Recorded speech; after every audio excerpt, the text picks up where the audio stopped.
Solo levelling episode number 5 आ चुका है। तुमने एपिसोड नहीं देखा, एपिसोड देख लो, उसके बाद मेरी वीडियो तुम देख सकते हो। अब देखो, हमने लास्ट वाले एपिसोड में देखा था, हमारे एमसी है उसने वर्कआउट करना शुरू कर दिया है, वो डीमंस को मारता जा रहा है, उसका लेवल अप होता जा रहा है। तो हमने एपिसोड नंबर 5 के स्टार्टिंग में देखा कि वो नर्स वगैरह है हॉस्पिटल की, वो हमारे एमसी का बात करते हैं कि वो केवल एक ई रैंक हंटर है और उसकी इतनी बढ़िया फिजिक बन चुकी है और उसने कुछ ही टाइम पहले अभी एक्सरसाइज शुरू की है। तो वो कहती है कि इतनी जल्दी किसी की इतनी बेहतरीन फिजिक बन सकती है क्या। और हमारा जो क्यूट सा बंदा था, इतना प्यारा सा बंदा हमको दिखाया गया था। एपिसोड नंबर 5 में जाकर वो एकदम से गीगा चैट बन गया, उसकी भयंकर बॉडी बन चुकी है, वो लंबा हो चुका है, उसका एकदम जॉलाइन से दिखाई दे रही है हमको। उसके बाद में हमारी जो हॉस्पिटल के नर्सेज हैं वो उस पर लट्टू हो जाती है। वो जो भी कहती है ही has the best physique in the entire hunters, मतलब हंटर्स के बीच में अब तक की बेस्ट फिजिक हमारे एमसी की। तो हमको दिखाया था कि हमारे एमसी के बाद में एक नर्स जाती है, वो की डिस्चार्ज पेपर लेगी। अब हमारा एमसी भाई एक्सरसाइज कर रहा होता है वहाँ पे, एमसी के बाद में जैसे पहुंचती है, हमारा एमसी दिखता है उसको सारे टेस्ट, और वो वहाँ पे एकदम हमको दिखाया जाता है कि हमारा एमसी जो है उससे डिस्चार्ज पेपर लेता है और जाते जाते जो नर्स होती है वो हमारे एमसी से उसका नंबर मांगती है। अब पता नहीं क्यों हमारा एमसी समझ नहीं पाया वो क्या पूछना चाह रही है, उसका नंबर देता है लेकिन कुछ और ही सोचता है, भाई पता नहीं क्या है। और वहाँ से वो घर जाता है, घर जाके उसको की बहन को दिखाई देता कि हाँ मेरे भाई की थोड़ा फिजिक बन चुकी है। वो उससे पूछती है भाई कि तुमने क्या एक्सरसाइज करना शुरू किया है। वो कहता है हाँ लिटिल बट मैं थोड़ा बहुत अभी एक्सरसाइज करना शुरू किया है, इतना कोई खास एक्सरसाइज मैं नहीं कर रहा। उसके बाद में उसकी बहन उससे कहती है तुम एक्सरसाइज ही नहीं तुम लंबे भी हो चुके हो। वो कहते हैं really mens are grown up, मतलब लड़के जो जल्दी ग्रो हो जाते हैं। तो वो कहता है हाँ मैं लंबा हो चुका हूँ।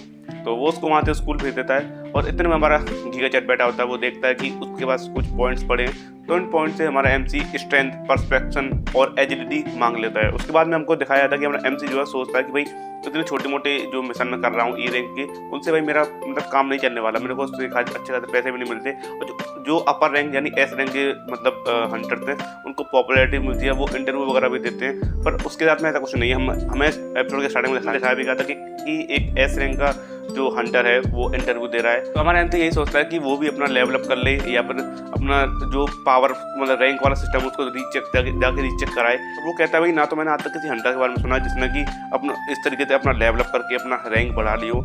तो वो सोचता है कि जब तक मैं इतना स्ट्रांग और इतना मतलब पावरफुल नहीं हो जाता कि मैं अपना सेल्फ डिफेंस कर सकूं, तब तक मैं इस बारे में किसी को भी नहीं बताऊंगा, क्योंकि भाई एकदम से इस तरीके से उसको बहुत ज़्यादा अटेंशन मिलेगी। और वो कहता है मीडिया भी मेरे को इस चीज़ से बहुत ज़्यादा परेशान करेगी कि एकदम से एक नॉर्मल हंटर जो कि ई रैंक पे था वो इतना ज़्यादा स्ट्रॉन्ग कैसे हो गया। और तुम्हें पता होगा वैसे भी हमारे एमसी को वीकेस्ट हंटर ऑफ मैनकाइंड बोला जाता है। अब उसके बाद में हमारे एमसी पे एक फ़ोन आता है जो कि उसके रेंट के लिए होता है, क्योंकि उसने अपने घर का रेंट नहीं दिया होता अभी।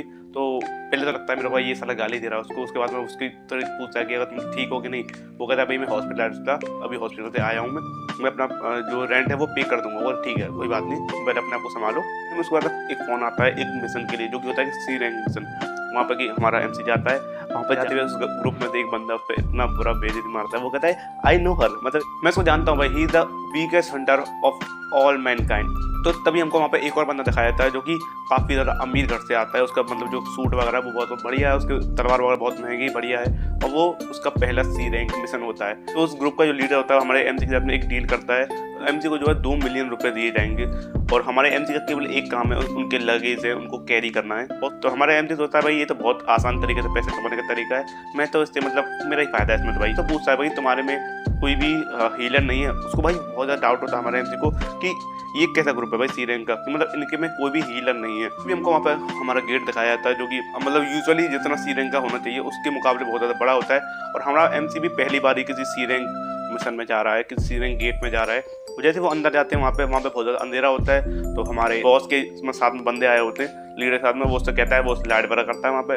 जैसे वो अंदर जाते हैं हमारे एमसी का जो तुम्हें पता होगा इंस्टेंट बहुत ज़्यादा तगड़ा है, स्पाइडरमैन की तरह साला कुछ भी दूर से भाप देता क्या होने वाला है। एकदम से ऊपर वाले मतलब ऊपर की तरफ से कुछ स्पाइडर्स, बहुत बड़ी बड़ी स्पाइडर्स मतलब आती हैं, तो किसी को पता नहीं चलता। लेकिन हमारे भाई एमसी होता है वो एकदम से कहता है भाई ऊपर से आ रहे हैं, तो जो भी डीमंस वगैरह ऊपर से आते हैं एकदम से, तो वो सब लोग उनको मारना शुरू करते हैं। तो हमारा एमसी सोचता है भाई इन लोगों का कोऑर्डिनेशन बहुत ज़्यादा बढ़िया है, शायद इसीलिए इनको आता हीलर की जरूरत नहीं पड़ी होगी। लेकिन फिर भी हमारे एमसी को एक डाउट था कि कुछ तो ठीक नहीं है यहाँ पे।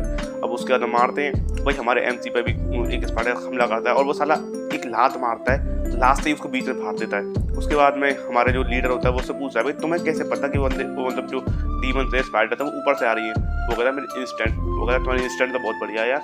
उसके बाद वो उस वाले स्पाइडर को देखते हैं जो कि हमारे एमसी लात मार के तोड़ मतलब काटा था, और उनको नहीं पता था कि हमारा एमसी इतना तो पावरफुल है। वो कहते हैं भाई ये किसी तलवार से तो नहीं काटा गया। एमसी को पता नहीं क्यों लीडर से बात करने के बाद लगता है कि ये कुछ तो गड़बड़ है यहाँ पे। तो वो अपने साथ में बंदा आता है, उससे पूछा भाई तुम्हारे जो स्वॉर्ड है और तुम्हारे आर्मर है ये काफ़ी ज़्यादा महंगा लगता है। वो कहता हाँ मेरे पापा ने जो मतलब ये मेरा पहला मिशन है इसलिए मेरे को काफ़ी ज़्यादा महंगे और बढ़िया इक्विपमेंट्स दिए हैं। तो वो मतलब यही पूछता है कि तुम रिच फैमिली से। वो कहता हाँ मैं बहुत रिच फैमिली से हूँ। तो हमारा हंटर कहता है कि तुम संभल के रहना भाई, मेरे को लगता है कुछ तो गड़बड़ है यहाँ पे।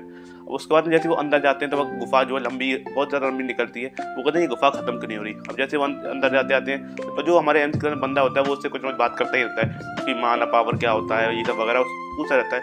हमको आगे जाते हैं, हमको दिखाया जाता है पूरा गुफा है और जो रास्ता है उसमें मकड़ी के जाले बने पड़े हैं। अब वो देखता है कि उन्होंने सारे बीस्ट को तो मार दिया, डीमंस को तो मार दिया है, अब केवल बॉस डीमन बचा है जो कि उनका बॉस होता है। अगर तुम उसको मार दोगे तो तुम्हारा गेट जो है वो बंद हो जाता है। जैसे ही वो अंदर जाते हैं उनको भाई वहाँ पे इतने सारे माना स्टोन दिखाई देते हैं। वो कहते हैं भाई ये तो पूरे बिलियंस में होंगे, मतलब इतने सारे कैसे। तो तभी हमको वहाँ पे दिखाया जाता है कि जो बाकी टीममेट है वो लीडर के भाई के बारे में बात करते हैं कि उसको पता चलेगा तो वो चौंक जाएगा।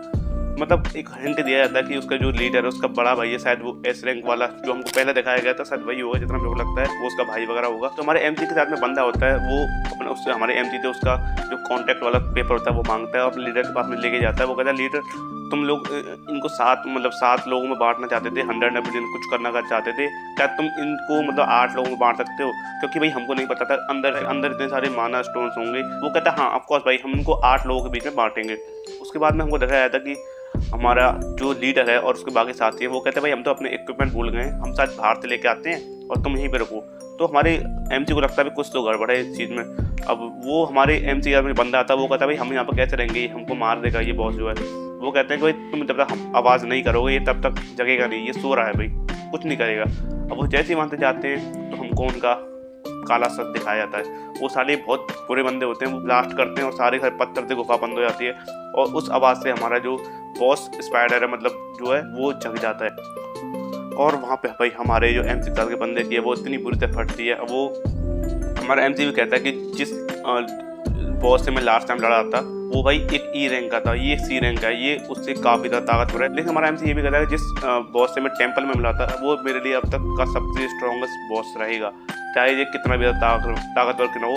फिर बाद हमारा एमसी डिसाइड करता है कि मैं ही इस सी रैंक बॉस से लड़ूंगा और वहाँ पे हमारा एपिसोड खत्म कर दिया जाता है। पसंद आई वीडियो को लाइक कर देना और चैनल को सब्सक्राइब कर देना। मिलते हैं नई वीडियो में, बाय बाय।